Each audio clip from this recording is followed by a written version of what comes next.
লা ইলাহা ইল্লাল্লাহু মুহাম্মাদুর রাসূলুল্লাহ। এ মুসলমান ইমানদার আল্লাহর গোলাম, আমরা অনেকেই লা ইলাহা ইল্লাল্লাহ জবান দিয়ে স্বীকার করতে পারি, কিন্তু এর মর্ম বুঝি না। লা ইলাহা ইল্লাল্লাহ, আল্লাহ ছাড়া কোনো মাবুদ নাই, আছে নাকি? তার ভিতরে ঈমান আছে, সে অবশ্যই নামাজি হবে। কারণ ঈমান কাকে বলে আজকে বুঝালুন। ঈমান কাকে বলে? ঈমান তিন জিনিসের সমন্বয়। তিনটা জিনিস লাগবে। এক নাম্বার ইকরার বিল লিসান, জবান দিয়ে স্বীকার করতে হবে। জবান দিয়া স্বীকার করতে হবে, ওই দিলে দিলে কথা চলবো না। প্রকাশ করতে হবে যে আমি ঈমানদার। লা ইলাহা ইল্লাল্লাহু মুহাম্মাদুর রাসূলুল্লাহ সাল্লাল্লাহু আলাইহি ওয়াসাল্লাম, এই কথার স্বীকৃতি জবান দিয়ে দিতে হবে। দুই নম্বর হলো তাসদীক বিল জিনান, অন্তর দিয়া সত্যায়ন করা, বিশ্বাস করা যে আল্লাহ ছাড়া কোনো মাবুদ নাই। মুহাম্মাদুর রাসূলুল্লাহ সাল্লাল্লাহু আলাইহি ওয়াসাল্লাম আল্লাহ তাআলার প্রিয় বান্দা এবং রাসূল, এই কথা দিলে দিলে কি করতে হবে? বিশ্বাস করতে হবে। জবানে স্বীকার, দিলে বিশ্বাস। দুই।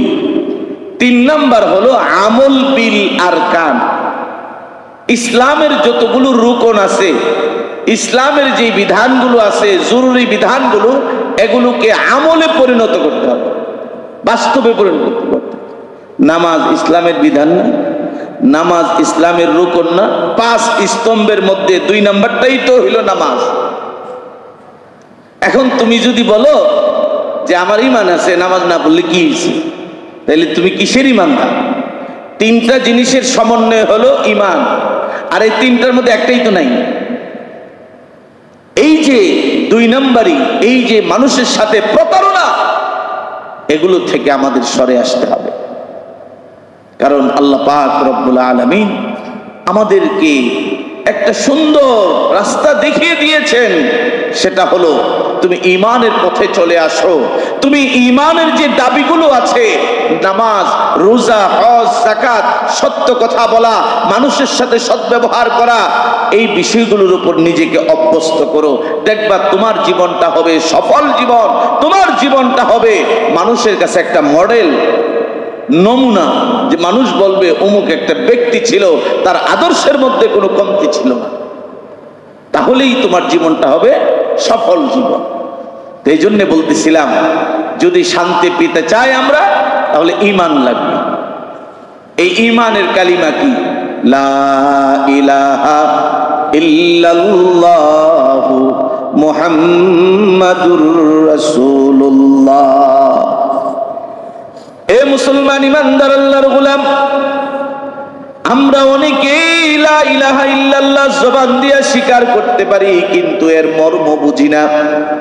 লা ইলাহা ইল্লাল্লাহ, আল্লাহ ছাড়া কোনো মাবুদ নাই, আছে নাকি? মান আমিলা সালিহাম মিন যাকারিন আও উনসা ওয়া হুয়া মুমিন ফালানুহইয়ান্নাহু হায়াতান তাইয়্যিবা ওয়ালানাজজিয়ান্নাহুম আজরাহুম বিআহসানি মা কানু ইয়া'মালুন। وقال النبي صلى الله عليه وسلم الكيس من دان نفسه وعمل لما بعد الموت والعاجز من أتبع نفسه هواها وتمنى على الله أو كما قال عليه الصلاة والسلام. اللهم صل على محمد وعلى آل محمد كما صليت على إبراهيم وعلى آل إبراهيم إنك حميد مجيد. اللهم بارك على محمد وعلى آل محمد كما باركت على إبراهيم وعلى آل إبراهيم إنك حميد مجيد بلغ العلا بكماله كشف الدجى بجماله حسنت جميع خصاله صلوا عليه وآله اللهم صل وسلم بارك عليه মুহতারাম মুসল্লিয়ানে কেরাম, সমস্ত প্রশংসা মহান আল্লাহ পাক রব্বুল আলামিনের জন্য, যিনি আমাদেরকে আজকের এই পবিত্র জুমার দিনে তার পবিত্রতম ঘর মসজিদে আসার বসার সুযোগ করে দিয়েছেন জুমার নামাজ আদায়ের উদ্দেশ্যে। এই জন্য আমরা সকলেই অন্তরের অন্তঃস্থল থেকে জবান খুলে মহান আল্লাহ পাক রব্বুল আলামিনের দরবারে কালিমাতুশ শুকর আদায় করি, আলহামদুলিল্লাহ। আল্লাহ পাক রব্বুল আলামিন আমাদের এই জীবনকে সফল করার জন্য, জীবনের কামিয়াবির জন্য গাইডলাইন হিসেবে কুরআনুল কারীম দান করেছেন এবং এই কুরআনুল কারীমকে প্র্যাকটিক্যাল ভাবে বুঝিয়ে দেওয়ার জন্যে আমাদের নবী সরকারে দু আলম রহমাতুল লিল আলামিন নবী মুহাম্মদুর রাসূলুল্লাহ সাল্লাল্লাহু আলাইহি ওয়াসাল্লামকে পাঠিয়েছেন, যারা দুনিয়াতে কুরআনুল কারীমকে সামনে রেখে রাসূল করিম সাল্লাল্লাহু আলাইহি ওয়াসাল্লামের আদর্শকে বাস্তবায়ন করার লক্ষ্যে নিজের জীবনকে পরিচালিত করবে, তারাই সফল, তারাই কামিয়াব। দুনিয়াতে যত ধর্মের অনুসারীরাই থাকুক না কেন, সবাইকে যদি আপনি জিজ্ঞাসা করেন তুমি কি চাও, তখন তারা উত্তরে বলবে আমরা শান্তি চাই। দুনিয়াতে সুস্থ মস্তিষ্কের কোনো মানুষ এই কথা বলবে না যে আমি অশান্তি চাই। সে যে কোনো ধর্মেরই হোক না কেন, যদি পাগল না হয় তাহলে সে অবশ্যই এই কথাতে স্বীকার করবে যে আমি শান্তি চাই, আমি অশান্তি চাই না। এই স্লোগান এটা সকলেরই দাবি যে আমরা শান্তি চাই।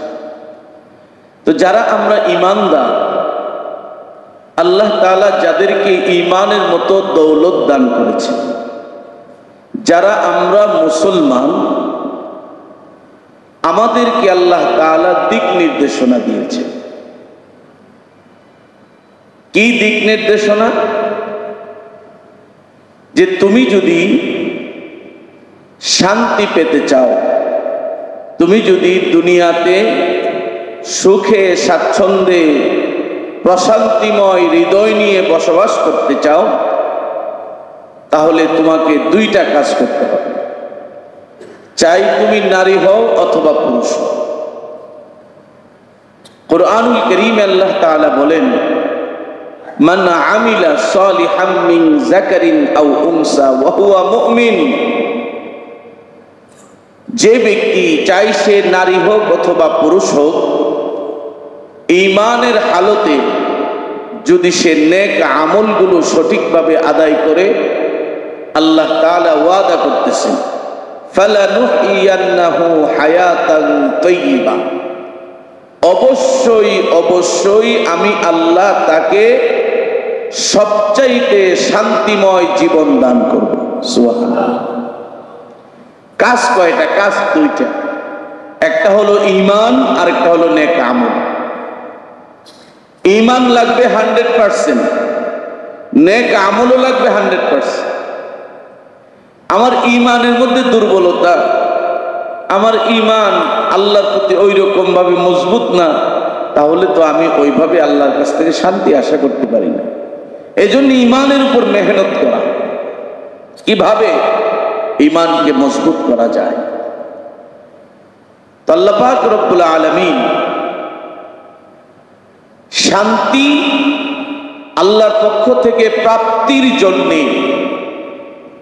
রাস্তা পথ দেখিয়েছেন। 1 নাম্বার হলো ঈমান, 2 নাম্বার হলো নেক আমল। অথচ আজকে আমরা দেখতে পাই বিভিন্ন দেশে তারা মিছিল করে শান্তি চাই, শান্তি চাই। মিছিল করার মাধ্যমে শান্তি আসবে না, কারণ শান্তি দেওয়ার মালিক কে? আর একটু জোরে বলেন, আল্লাহ। আমি আপনি ইচ্ছা করলেই শান্তি দিতে পারবো না। আল্লাহ তাআলা আমাদেরকে প্রেসক্রিপশন দিয়েছেন, আমাদেরকে জানিয়ে দিয়েছেন, তুমি যদি আসল শান্তি পেতে চাও, দুনিয়াতে যদি সুখে স্বাচ্ছন্দ্যে থাকতে চাও, প্রশান্তিময় হৃদয় নিয়ে চলতে চাও, তাহলে তোমার কলবের মধ্যে ঈমানকে ধারণ করো। এবং আমাদের মধ্যে কিছু মানুষ আছে, নামাজ না পড়লে কি হয়েছে, ঈমান ঠিক আছে, আছে না এরকম? দেখবেন আপনি নামাজের কথা বলবেন যে ভাই চলেন মসজিদে আজান হয়েছে, আমরা নামাজটা পড়ে নিই।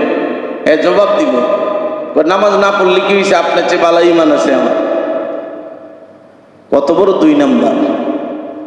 আরে যার ভিতরে ঈমান আছে সে তো নামাজের জন্য সবার আগে যাবে। কথা বলেন ঠিক কিনা? তুমি যখন ঈমানের দাবি করতেছো, তুমি তো প্রথম নামাজি হওয়ার কথা, আবার তুমি বলতেছো যে নামাজ না পড়লে কি হয়েছে, ঈমান আছে। এগুলো হইল মুনাফিক মার্কা মুসলমান। এরাই সবচেয়ে বেশি ইসলামের ক্ষতি করছে, এরাই সবচেয়ে বেশি ঈমান বিধ্বংসী কাজের সাথে জড়িত। এরা যতই মুখে ঈমানের কথা বলুক, এরাই ইসলামের সবচেয়ে বড় শত্রু। বাস্তবতা হলো এটাই। আবার কিছু কিছু ভণ্ড আছে, এরা বলে দিলে দিলে নামাজ পড়ে। হ্যাঁ, কি নামাজ পড়ে? দিলে দিলে, দিলে দিলে নামাজ পড়ে। হুজুর রেখে এত কিছু বুঝে নাকি? এরা শরীয়ত নিয়ে আছে, আমরা মারিফত নিয়ে আছি। চিন্তা করো, এই যে ভণ্ডামি, এগুলোর শেষ কোথায়? আর আমাদের মতো সাধারণ মানুষও এদের পিছনে মিছিল দিয়ে রয়েছে। কিসের স্বার্থে? আরে আল্লাহ তাআলা তোমাকে আকল দিয়েছে, তোমাকে বিবেক বুদ্ধি দিয়েছে, সেটা দিয়ে তুমি যাচাই করো সে ভণ্ড না প্রতারক না ভালো মানুষ। তুমিও সেই স্রোতে বাসতেছো, ভণ্ডদের মিছিলে তুমিও যোগ দিয়া ঈমান হারায়া বেঈমানের খাতায় নাম লেখাইতেছো, তোমার খবর নেই। দিলে দিলে নামাজ পড়ো। আচ্ছা, দিলে দিলে যদি নামাজ সঠিক হইতো, আমাদের নবী আমাদেরকে শিখাই যেতেন না? সাহাবায়ে কেরাম শিখাইতেন না? কই, কোথাও তো এই কথা নেই। দিলে দিলে যদি আমি আপনি রসগোল্লা খাই, পেট ভরবো? কি বলেন, পেট ভরবে? মনে মনে আমি ওই যে সবচেয়ে দামি রসগোল্লাটা খাইতেছি, কোরমা পোলাও খাইতেছি, পেট ভরবো? তাইলে এই ভণ্ডামির কি আছে, কি দরকার আছে? আমরা এখান থেকে বের হয়ে আসতাম। যার ভিতরে ঈমান আছে সে অবশ্যই নামাজি হবে। কারণ ঈমান কাকে বলে আজকে বুঝালো না। ঈমান কাকে বলে? ঈমান 3 জিনিসের সমন্বয়। 3টা জিনিস লাগবে। 1 নাম্বার ইকরার বিল লিসান, জবান দিয়ে স্বীকার করতে হবে। জবান দিয়া স্বীকার করতে হবে, ওই দিলে দিলে কথা চলবে না।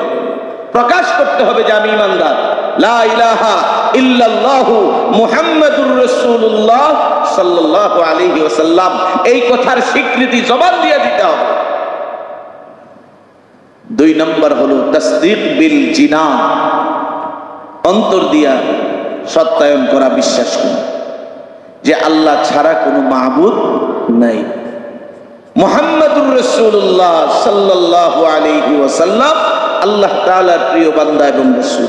এই কথা দিলে দিলে কি করতে হবে? বিশ্বাস করতে হবে।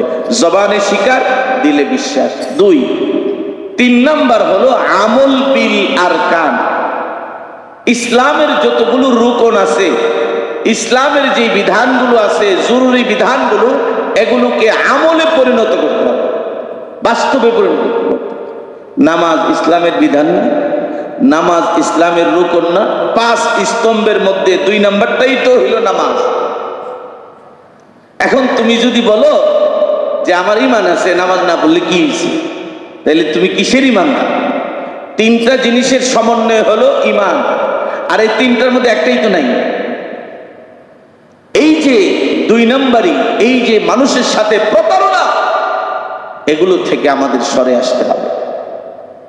কারণ আল্লাহ পাক রব্বুল আলামিন আমাদেরকে একটা সুন্দর রাস্তা দেখিয়ে দিয়েছেন, সেটা হলো তুমি ঈমানের পথে চলে আসো।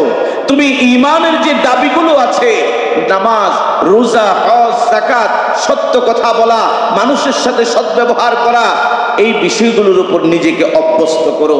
দেখবা তোমার জীবনটা হবে সফল জীবন, তোমার জীবনটা হবে মানুষের কাছে একটা মডেল, নমুনা, যে মানুষ বলবে অমুক একটা ব্যক্তি ছিল, তার আদর্শের মধ্যে কোনো কমতি ছিল না। তাহলেই তোমার জীবনটা হবে সফল জীবন। এই জন্য বলতেছিলাম, যদি শান্তি পেতে চাই আমরা, তাহলে ঈমান লাগবে। এই ঈমানের কালিমা কি? লা ইলাহা ইল্লাল্লাহু মুহাম্মাদুর রাসূলুল্লাহ। এ মুসলমান ইমানদার আল্লাহর গোলাম, আমরা অনেকেই লা ইলাহা ইল্লাল্লাহ জবান দিয়ে স্বীকার করতে পারি, কিন্তু এর মর্ম বুঝি না। লা ইলাহা ইল্লাল্লাহ, আল্লাহ ছাড়া কোনো মাবুদ নাই, আছে নাকি?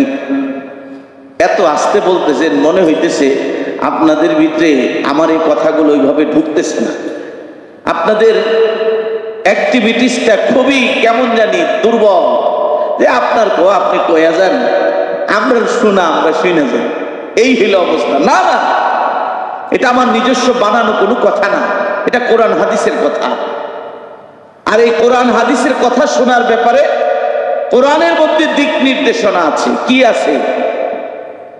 ওয়া ইযা কুরিআল কুরআন ফাসতামিউ লাহু ওয়া আনসিতু লাআল্লাকুম তুরহামুন। যখন তোমাদের সামনে কোরআনের তেলাওয়াত করা হয়, কোরআন থেকে আলোচনা করা হয়, মনোযোগ দিয়ে শুনবা আর চুপ থাকবা, তাহলে রব্বে কারীম আসমান থেকে তোমাদের উপর রহমত নাযিল করবেন। সুবহানাল্লাহ। অন্য আয়াতে আসছে, আল্লাহ তাআলা নবীজিকে বলতেছেন, ফাবাশশির ইবাদ, ওগো নবীজি, আমার বান্দাদেরকে আপনি সুসংবাদ দিন। কোন ধরনের বান্দা? আল্লাযীনা ইসতামিউনাল কওল, যারা আমার বাণীগুলোকে মনোযোগ দিয়ে শুনবে, ফায়াত্তাবিউনা আহসানা, এবং উত্তম ভাবে মানার চেষ্টা করবে, অনুসরণ করার চেষ্টা করবে। এই সকল বান্দাদেরকে সুসংবাদ দিন, আমি আল্লাহ তাদেরকে 2টা পুরস্কার দিব। 1 নাম্বার পুরস্কার, উলাইকাল্লাযীনা হাদাহুমুল্লাহ, আমি আল্লাহ তাদেরকে হেদায়েত দান করব। ওয়া উলাইকা হুম উলুল আলবাব, আমি আল্লাহ তাদেরকে জ্ঞানীদের দপ্তরে নাম লেখায় দিব। তাহলে আমরা যদি মনোযোগ দিয়ে কথাগুলো শুনি, আমি বুঝবো কিভাবে যে আপনারা বুঝতেছেন? যদি আমার সাথে আপনারা একটু রিপিট না করেন। বিষয়টা হলো এইরকম, কোরআনের কথা, হাদিসের কথা যখনই আমরা শুনবো, মনোযোগ দিয়ে শোনার চেষ্টা করবো। কোরআন বহির্ভূত, সুন্নাহ বহির্ভূত কোনো কথা, ওইটা শোনা আপনার দরকার নেই। তো যেই কথা বলতেছিলাম, আল্লাহ ছাড়া কোনো মাবুদ নাই। নবী মুহাম্মদুর রাসূলুল্লাহ সাল্লাল্লাহু আলাইহি ওয়াসাল্লাম আল্লাহ তাআলার প্রিয় রাসূল। এই কথা আমাকে জবান দিয়েও স্বীকার করতে হবে, এই কথা আমার অন্তর দিয়েও বিশ্বাস করতে হবে। এই যে কালিমা আমরা পড়লাম, আল্লাহ তাআলা আমাদেরকে এই দৌলত দান করেছেন। লাভ কি? লাভ হলো, এখন এত বোঝা যাবে না, পরকালে গেলে বোঝা যাবে, মরণের পরে বোঝা যাবে। আল্লাহ তাআলা যখন হাসরের ময়দানে ঘোষণা করবেন, যারা ঈমানদার তোমরা আলাদা হও, আর যারা বেঈমান তোমরা আলাদা হও, তখনই বোঝা যাবে ঈমানের দাম কত বেশি। হাদিসের মধ্যে আসছে, আল্লাহর নবীর দরবারে একটা ইহুদির সন্তান ইহুদির সন্তান তো ইহুদি। একটা ছেলে নবীজি সাল্লাল্লাহু আলাইহি ওয়াসাল্লামের দরবারে রাসূলুল্লাহ সাল্লাল্লাহু আলাইহি ওয়াসাল্লামের সোহবতে আসা যাওয়া করত, কিন্তু সে ঈমান আনেনি। রাসূল সাল্লাল্লাহু আলাইহি ওয়াসাল্লাম ছেলেটাকেও খুব মহব্বত করতেন। একদিন দেখেন এই ছেলেটা আর আসতেছে না, একদিন, 2 দিন, 3 দিন, ছেলেটা ওইভাবে আর আসতেছে না। সাহাবায়ে কেরামকে জিজ্ঞাসা করলেন, আচ্ছা ওই যে ছেলেটা আসতো সে তো আসতেছে না, একটু খবর নিয়ে দেখেন। সাহাবায়ে কেরাম খবর নিলেন। খবর নেওয়ার পরে দেখা গেল এই ছেলেটা খুবই অসুস্থ, বিছানায় শুয়ে আছে। সাহাবায়ে কেরাম আল্লাহর নবীকে জানালেন, ওগো নবীজি, এই ছেলেটা অসুস্থ, বিছানায় শুয়ে আছে এবং খুবই অসুস্থ। রাসূল করিম সাল্লাল্লাহু আলাইহি ওয়াসাল্লাম, যিনি দুজাহানের বাদশা, যিনি দয়ার নবী, মায়ার নবী, কে ইহুদি আর কে মুসলমান এদিকে তাকান নাই। কিন্তু রাসূল করিম সাল্লাল্লাহু আলাইহি ওয়াসাল্লাম সাথে সাথে ওই ছেলেটার বাড়িতে চলে গেলেন। সুবহানাল্লাহ। ওই ছেলেটার বাড়িতে চলে গেলেন। বাড়িতে গিয়ে দেখলেন যে ছেলেটা অসুস্থ হয়ে শুয়ে আছে এবং মুমূর্ষ অবস্থা, মুমূর্ষ অবস্থা। রাসূল করিম সাল্লাল্লাহু আলাইহি ওয়াসাল্লাম তার শিয়রের পাশে যেয়ে বসলেন। বসে তাকে বলতেছেন, ইয়া গুলাম কুল লা ইলাহা ইল্লাল্লাহু মুহাম্মাদুর রাসূলুল্লাহ। হে ছেলে, তুমি পড়ো লা ইলাহা ইল্লাল্লাহু মুহাম্মাদুর রাসূলুল্লাহ। ওই ছেলেটা ওই অবস্থায় একবার তার বাবা, যে নাকি ইহুদি, তার দিকে একবার তাকায়, আরেকবার বিশ্বনবী মুহাম্মাদুর রাসূলুল্লাহ সাল্লাল্লাহু আলাইহি ওয়াসাল্লামের দিকে আরেকবার তাকায়। এখন সে কি করবে? কারণ সে তো তার বাবাই পাশে আছে, এখন তার বাবা তো তাকে পারমিশন না দিলে সে বিরাট বিপদে আছে। আবার এদিকে রাসূলের কথাও সে প্রত্যাখ্যান করতে পারতেছে না, একটা দ্বিধাদ্বন্দ্বের মধ্যে পড়ে গেছে। এই জন্য একবার বাবার দিকে তাকায়, একবার নবীর দিকে তাকায়। বাবাও বুঝে ফেলেছে যে আমার ছেলের কি চাইতেছে এই মুহূর্তে। তখন ইহুদি বাবা বলতেছেন, ইয়া গুলাম আতি আবুল কাসিম, হে আমার সন্তান, তুমি আবুল কাসিমের অনুসরণ করো। আমাদের নবীর সন্তানের নাম ছিল কাসিম, এই জন্যে আবুল কাসিম তারা বলতো। নবীজি সাল্লাল্লাহু আলাইহি ওয়াসাল্লাম তোমাকে যা বলতেছে তুমি সেটা অনুসরণ করো, সেটা তুমি মানার চেষ্টা করো, কোনো অসুবিধা নাই। ওই ইহুদি ছেলেটা তখন ওই মুমূর্ষ অবস্থায় কালিমা পড়ে নিলেন, লা ইলাহা ইল্লাল্লাহু মুহাম্মাদুর রাসূলুল্লাহ সাল্লাল্লাহু আলাইহি ওয়াসাল্লাম। যখন সে কালিমা পড়ে নিলেন, আল্লাহর নবী এত খুশি হলেন, কিছুক্ষণের মধ্যেই দেখা গেল এই ছেলেটা দুনিয়া থেকে বিদায় নিয়ে চলে গেছে। তার জান আজরাইল আলাইহিস সালাতু ওয়াস সালাম কবজ করে ফেলেছে। নবীজি সাল্লাল্লাহু আলাইহি ওয়াসাল্লাম আল্লাহ পাক রব্বুল আলামিনের দরবারে প্রশংসা করলেন, আলহামদুলিল্লাহিল্লাযী আনকাযাহু মিনান নার। হে আল্লাহ, সমস্ত প্রশংসা আপনার। আপনি যে ছেলেটা কিছুক্ষণ আগেও জাহান্নামের একজন জাহান্নামী ছিলেন, যেই ছেলেটা কিছুক্ষণ আগেও জাহান্নামের একজন পথযাত্রী ছিলেন, সেই ছেলেটাকে আপনি ঈমানের বদৌলতে, ঈমান গ্রহণ করার বদৌলতে আপনি তাকে জাহান্নাম থেকে মুক্তি দিয়ে জান্নাতি বানিয়ে দিয়েছে। এই ছেলেটা এক ওয়াক্ত নামাজও পড়ে নাই, এই ছেলেটা একটা টাকা আল্লাহর রাস্তায় দানও করে নাই, এই ছেলেটা একটা রোজাও রাখে নাই, কিন্তু আল্লাহ পাক রব্বুল আলামিন ঈমানের বদৌলতে তাকে জান্নাতি হিসেবে কবুল করে নিয়েছে। সুবহানাল্লাহ। ভাইয়ের আমার, এজন্য বলতেছি ঈমান কত দামি জিনিস এখন বোঝা যাবে না, মরণের পরে বোঝা যাবে যে ঈমানের কত দাম। আরে পৃথিবীতে যত শান শৌকত আছে, যত টাকা পয়সা আছে, তাম পৃথিবীর যা কিছু কিছু আছে সবকিছু যদি একদিকে রাখা হয় আর ঈমানের কালিমা যদি একদিকে রাখা হয়, ঈমানের কালিমার পাল্লা ভারী হয়ে যাবে। সুবহানাল্লাহ। এই জন্য বলতেছি, আমি আপনি নিজেকে নিয়ে ফখর করা দরকার যে আল্লাহ তাআলা আমাদেরকে বেঈমানদের খাতায় নাম উঠায়া দেয়নি। ঈমানওয়ালার ঘরে জন্ম দিয়া বংশসূত্রে ঈমানের খাতায় নাম লেখায় দিয়েছেন, এটা আল্লাহ পাকের বিরাট বড় একটা দয়া আর অনুগ্রহ।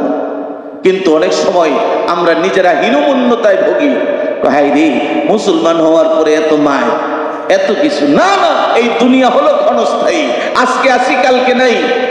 কত মানুষ কত কিছু করতেছে, দেখা গেছে সকালে আর তাকে দায়িকা উঠানো যাইতেছে না, মৃত্যু পরোয়ানা জারি হয়ে গেছে। এই জন্যই বলতেছি, আমি আপনি এই ক্ষণস্থায়ী জীবন নিয়ে এত ফিকির করার কোনো দরকার নেই। এটা ফিকিরের জায়গা নয়। আল্লাহ নবী তো বলে দিয়েছেন, আল কাইয়িসু মান দানা নাফসাহু ওয়া আমিলা লিমা বা'দাল মাউত। প্রকৃত জ্ঞানী বুদ্ধিমান সেই ব্যক্তি যে নাকি মরণের পরের জীবন নিয়ে ফিকির করছে, যে নাকি মরণের পরের জীবনটাকে সুন্দর করে সাজানোর চেষ্টা করছে, সেই হবে আসল বুদ্ধিমান, সেই হবে আসল জ্ঞানী। আল্লাহ তাআলা আমাদের সবাইকে ঈমানের উপর মেহনত করার তৌফিক দান করুন। সকলে বলুন আমিন। আর ঈমানের সবচেয়ে বড় দাবি হলো যে তুমি নামাজ ঠিকভাবে 5 ওয়াক্ত নামাজ আদায় করো। আমরা যারা এই কথাগুলো শুনলাম, আজকে থেকে যদিও মাঝে মধ্যে ছুটে যায়, আমরা নামাজ ছাড়বো না। পারবো তো ইনশাআল্লাহ? আপনি যে একজন মুসলমান, আপনি যে একজন মুমিন, তার প্রমাণ হলো আপনি 5 ওয়াক্ত নামাজ পড়েন। অন্য ধর্মের অনুসারী আর আপনি যদি নামাজ না পড়েন, পার্থক্য কই? রাস্তা দিয়ে দুইজন হাইটা যাইতেছে, মনে করেন রাস্তা দিয়ে দুইজন, একজন হিন্দু আর একজন মুসলমান। মসজিদে আজান হয়েছে, মুসলমান কই গেছে মসজিদে আর হিন্দু চলে যেতেছে। পার্থক্য হয়ে গেল যে কে মুসলমান আর কে হিন্দু। এখন যদি আপনিও যদি তার সাথে আজান হওয়ার পরে চলতেছেন, তাইলে মানুষ কি কইব? দুটোই মনে একই গৌরব। এই জন্য বলতেছি, এই নামাজটা যেন আমাদের ছুটে না যায়। এই নামাজের মাধ্যমে আল্লাহর সাথে একটা সম্পর্ক তৈরি করে নিই, দেখবেন আপনার জীবনে অনেক শান্তি আসবে, অশান্তি দূর হয়ে যাবে। আল্লাহ পাকের কাছে আপনি নামাজ পড়ে পড়ে আল্লাহর কাছে দোয়া করেন, আল্লাহর কাছে প্রার্থনা করেন, কারণ সমস্ত শান্তি দেওয়ার মালিক কে? আল্লাহ। এই জন্য ভাই, আমি আপনি চেষ্টা করব 5 ওয়াক্ত নামাজ যেন আমরা সঠিকভাবে আদায় করতে পারি। আল্লাহ পাক রব্বুল আলামিন আমাদের সবাইকে তৌফিক দান করুন। ওয়া আখিরু দাওয়ানা আনিল হামদুলিল্লাহি রাব্বিল আলামিন।